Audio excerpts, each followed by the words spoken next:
Shalom, all praises to Yahweh, Ba'Shem Yahushai, Ba'Shem Harakakadash.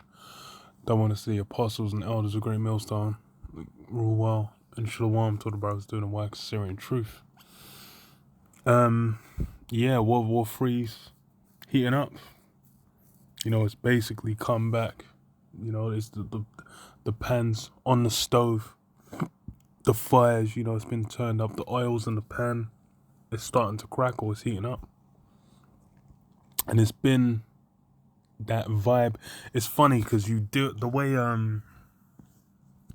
it's kind of been reported in the news for the last little while has basically been like, what's China gonna do? Are China gonna side with thingy?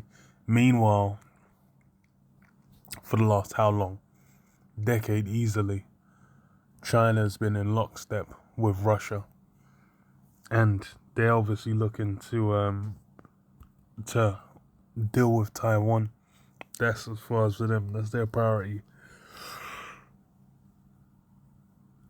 Just as for now, Ukraine is Russia's priority.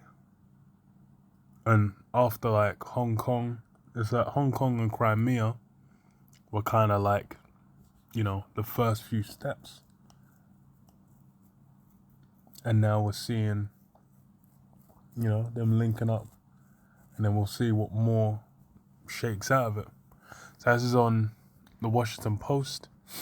And it's funny as well, because it says, as Xi visits Russia, Putin sees his anti-US world order taking shape. And and it's like you can see on the comments, the comments is disabled, and it's got more thumbs down than thumbs up. Which is funny as hell. What did it say? For Vladimir Putin, the state visit to Russia by Chinese President Xi Jinping, which begins on Monday, provides a giant morale boost and a chance to showcase the much vaunted New World Order that the Russian leader believes he is forging through his war in Ukraine, in which the US and NATO can no longer dictate anything to anyone. What I know is,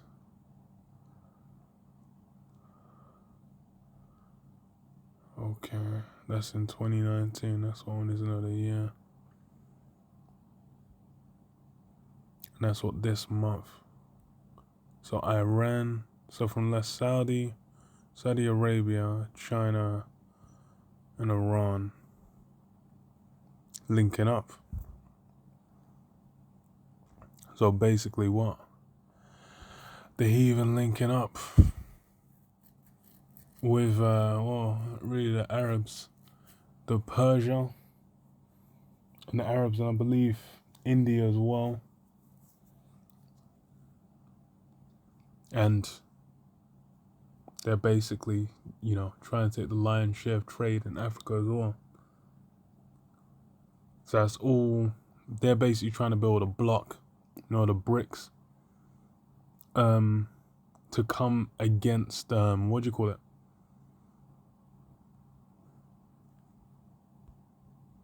The American system.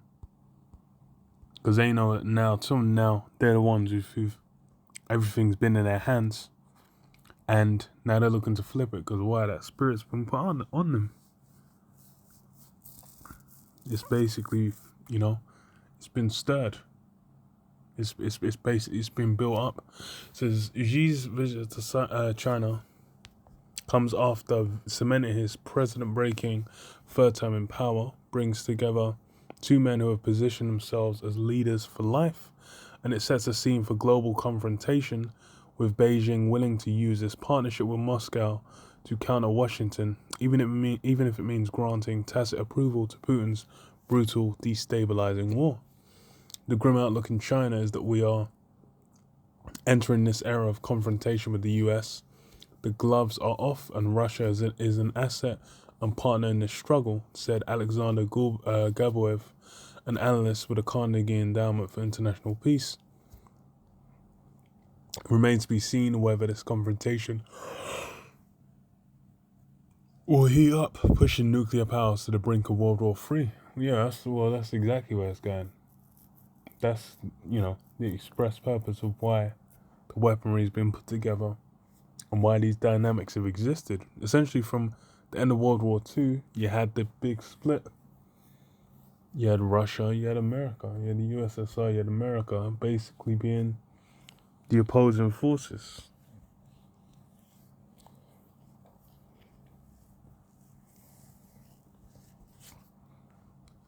Which now has shaken out to where, you know, the USSR fell, and then Russia's basically been clawing its way back, and now it's been put in that new mindset where they're gone to war, put the smash on Ukraine, and it's become, you know, a big proxy war with NATO and the US.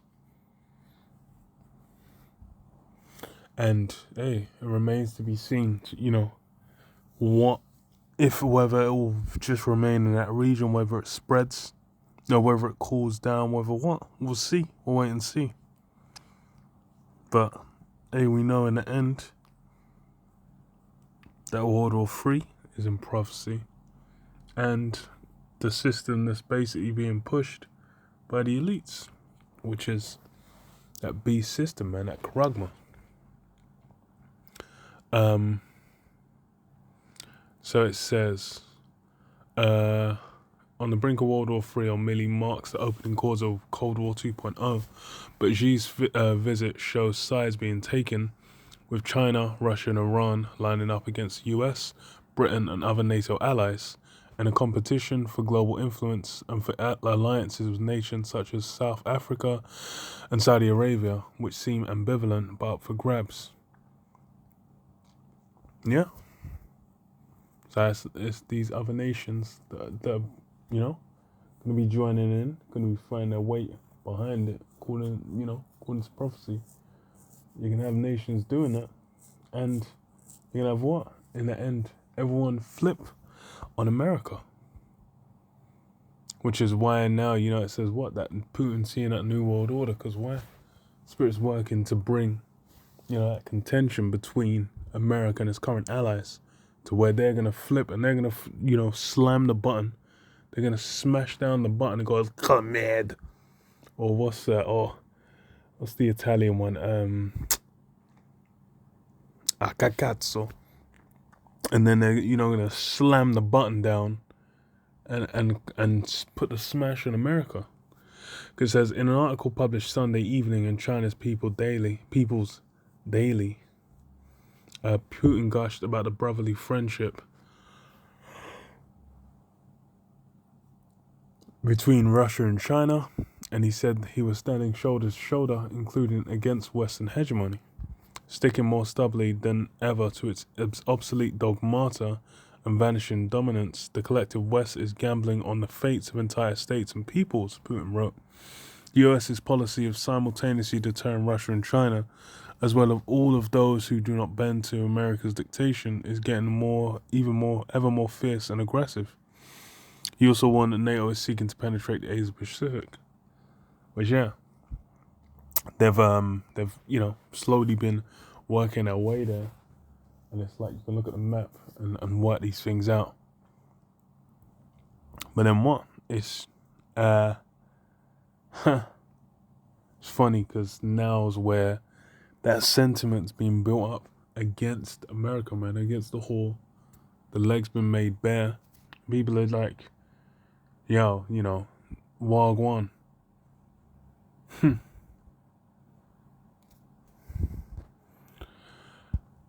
me read this. Joel 3:9, it says, proclaim ye this among the Gentiles, prepare war, wake up the mighty men, let the men of war draw near, let them come up. Yeah, the men of war are all being brought to that place, man, to that mindset. That contention is being stirred. You can see that expanding. You can see it being used to justify further pushes around the finance sector, to where it comes, you know, the money, the central bank digital currencies, these different things being utilized or expanded on, or essentially being justified through this conflict as well, because that's a big part of what Esau does.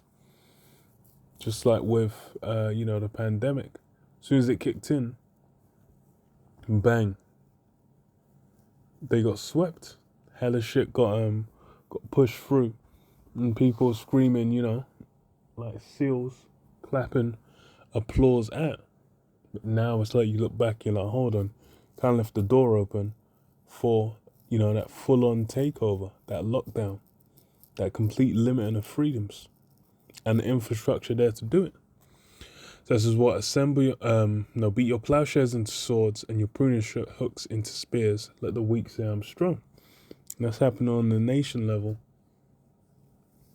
Because you've got hella of these smaller nations, like it said, South Africa and Saudi Arabia, and Iran and whatnot. These guys are basically looking to work with Russia to kind of up their position. And then as well,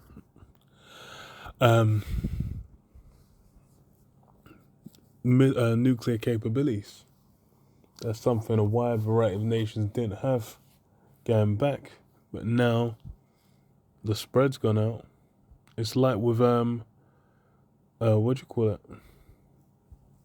India and Pakistan. India's been, getting rowdy as hell with China on their borders, and then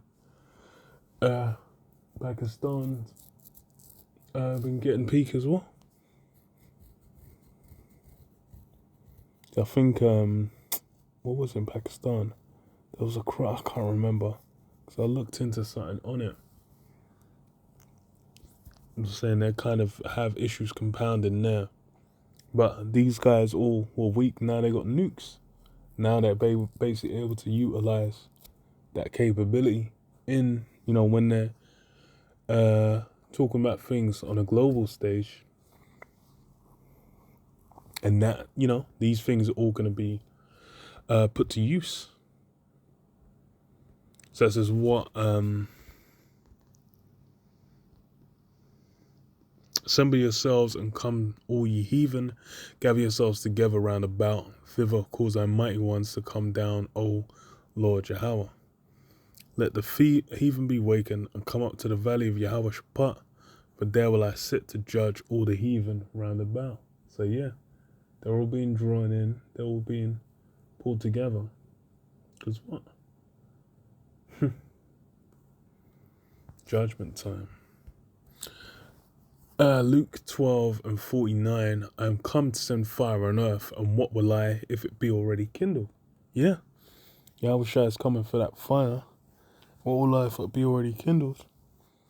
Hey, it's gonna pop off, man. It's gonna be peak. It says, but I have a baptism to be baptized with, and how am I straitened till it be accomplished? Suppose ye that I come to send peace, to give peace on earth? I tell you nay, but rather division. And yeah, that's what Yahushua has basically come to do, is what? Is that division, man. To separate his chosen, his elect, from everyone else, man.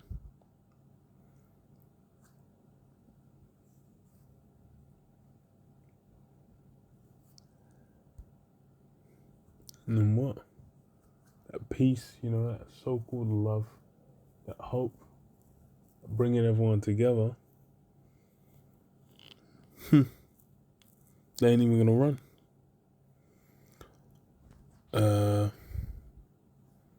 In 1 Thessalonians 5, 3, it says, for when they shall say peace and safety, then sudden destruction cometh upon them, as travail upon a woman with child, and they shall not escape. Yeah.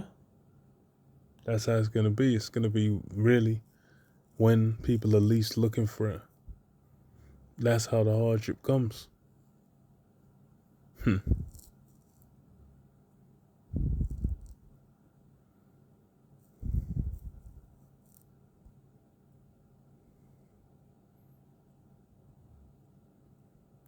they shall not escape. But ye, brethren, are not in darkness, that day should overtake you as a thief. Ye are children of the light and children of the day. We are not of the night nor of darkness. Therefore let us not sleep as do others, but let us watch and be sober. So yeah, brothers are awake, brothers are alert to what's going down. Cause why?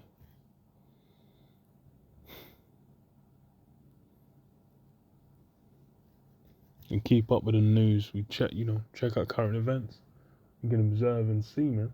We basically had eyes opened up to really take in what's going on. Because you'll see the same incidents, same things will occur, and then you'll have a guy next to you that's in the world seeing these things, and he's gonna have a completely different, things to take away from it. Yeah. It is what it is. They ain't gonna see it till it's too late. But yeah, I'll leave it there. Shalom. Shalom.